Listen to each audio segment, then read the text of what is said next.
नमस्ते, मेरा नाम है चारू सिंह और लाइव लॉ में आपका स्वागत है।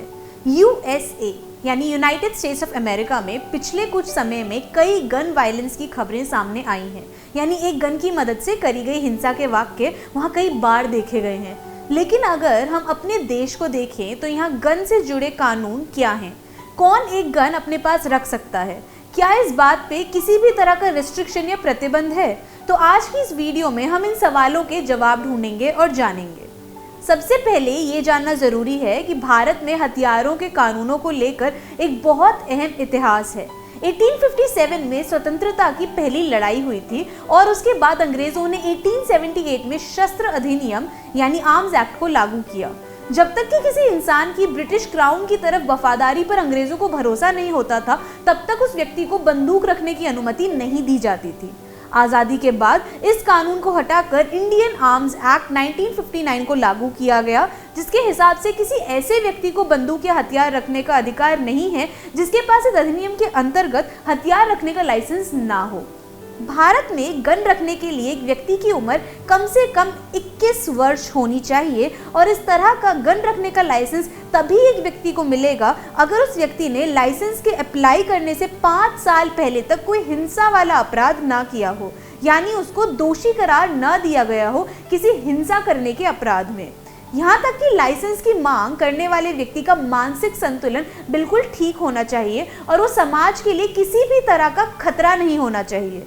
लाइसेंस देने वाली अथॉरिटी इस मामले में होम मिनिस्ट्री होती है, यानी गृह मंत्रालय। अब देखते हैं कि लाइसेंस देने की जो पूरी प्रक्रिया है, प्रोसीजर है, वो कैसे किया जाता है।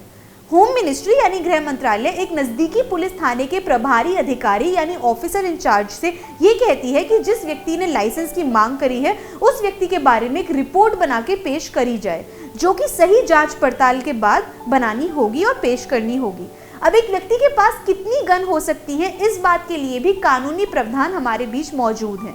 ऐसा नहीं है कि बस एक लाइसेंस मिला और हमने बंदूक की दुकान ही खोल ली।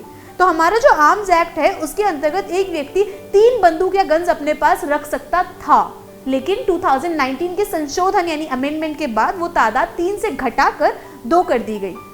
एक महत्वपूर्ण बात यह है कि लाइसेंस ऐसा नहीं है कि एक बार ले लिया तो हमेशा के लिए उससे काम चल जाएगा। पहले इस लाइसेंस की अवधि 3 साल हुआ करती थी, लेकिन संशोधन करके ये अवधि 5 वर्ष तक बढ़ा दी गई है और अब एक लाइसेंस 5 साल के लिए मान्य रहता है, वैलिड रहता है। यही नहीं, हमारा कानून हथियारों के अवैध व्यापार से निपटने के लिए विधान बताता है और उसमें विशेष रूप से विस्तृत है। यानी हमारा कानून इलैबोरेट तरीके से वेपन्स के इलीगल कारोबार से निपटने के प्रावधान या प्रोविजंस रखता है। साथ ही हमारा कानून लाइसेंस प्राप्त हथियारों के उपयोग को कम करने के लिए विशेष प्रावधानों को सूचीबद्ध करता है, यानी एनलिस्ट करता है, ताकि समाज में पीस बनी रहे, शांति बनी रहे। किसी को भी हथियार या बंदूक बेचने का अधिकार नहीं है अगर उसके पास उसे बनाने वाला नाम या उसका नंबर या उसका स्टैम्प या ऐसी कोई दिखने वाली आइडेंटिफिकेशन स्पष्ट नहीं करी गई हो। इन प्रावधानों का उल्लंघन करने पर एक व्यक्ति को 1 से 3 साल तक की सजा हो सकती है। यहाँ तक कि अगर कोई गैर कानूनी तरह हथियार बनाने वाला व्यक्ति है या उसने उन हथियारों को अगर एक जगह से दूसरी जगह पहुँचाया है, ये ट्रांसफ़र किया है गैर कानूनी तरीके से, या उन्हें बेचा है या उनकी मरम्मत या रिपेयर करी है या फिर उनका परीक्षण किया है, उन्हें टेस्ट किया है, तो उसे कम से कम 7 साल तक की सज़ा हो सकती है और इस सज़ा को बढ़ाकर उम्र कैद की सज़ा भी बनाया जा सकता है और जुर्माना भी भरना पड़ सकता है। इसके बाद ये भी एक इंटरेस्टिंग बात है कि भारतीय सरकार ने लोगों को एक स्मूथ यानी अच्छी और चिकनी बोर गन रखने की अनुमति दी है और इसका लाइसेंस आर्म्स एक्ट की धारा 3 के अंतर्गत दिया जाता है। इसके अनुसार एक व्यक्ति स्पोर्ट्स यानी खेल के लिए, अपनी फसल या अपने सामान या क्रॉप्स को बचाने के लिए या अपनी सुरक्षा के लिए इस तरह की गन अपने पास रख सकता है, इसका इस्तेमाल कर सकता है। 2016 की बात करी जाए तो भारत में 97 बंदूक बनाने वाली जगहें थी, कारखाने थे। पटना में मुंगेर नाम की एक जगह है जहाँ पे अंग्रेजों के समय से बंदूक बनाने का या बंदूक का उत्पादन हो रहा है और आज़ादी के बाद वहाँ लगभग 37 कारखानों को बंदूक बनाने का लाइसेंस मिला है।